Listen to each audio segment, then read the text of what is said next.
অনেকেই আছেন যারা স্টেশনের কাছাকাছি একদম নতুন ফ্ল্যাট খুঁজছেন কম বাজেটের মধ্যে, তাদের জন্যই আজকের একটা প্রিমিয়াম লোকেশনেই ফ্ল্যাট শেয়ার করছি। ফ্ল্যাটটি রয়েছে নিউ ব্যারাকপুর স্টেশন থেকে 3 থেকে 4 মিনিট হাঁটা পথেই। G4 বিল্ডিং রয়েছে, ফার্স্ট ফ্লোরেই পাচ্ছেন আপনি 844 স্কোয়ার ফুটের মধ্যেই ফ্ল্যাটটি রয়েছে। লিফটও রয়েছে, 2 BHK ফ্ল্যাট, মাত্র 25 লাখে আপনি পাচ্ছেন ফ্ল্যাটটি। ডাইনিং এরিয়াটা একদম চৌকো মতন রয়েছে, খুব বড় একটা পজিশন নিয়ে রয়েছে ডাইনিং এরিয়াটা। এটা হলো ফ্ল্যাটের মাস্টার বেডরুমটি আপনি পাচ্ছেন, যেটা ফার্স্ট বেডরুম। সাথে আপনি অ্যাটাচ একটা বাথরুম পাচ্ছেন, যেটা ফুল টাইলসের কাজ করাই রয়েছে। সাথে আপনার ব্যালকনিও রয়েছে। এই হলো আপনার ব্যালকনি। এই মাস্টার বেডরুমের পাশেই রয়েছে আপনার সেকেন্ড বেডরুমটি পাচ্ছেন।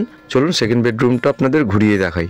এই হলো আপনার সেকেন্ড বেডরুম। এই ফ্ল্যাটের খুবই কাছেই বাজার পাচ্ছেন, স্কুল পাচ্ছেন, emergency service A to Z পেয়ে যাচ্ছেন। এই ফ্ল্যাটের বিষয়ে আরো কিছু জানতে হলে আমাদের স্ক্রিনে দেওয়া নম্বরে সরাসরি যোগাযোগ করুন।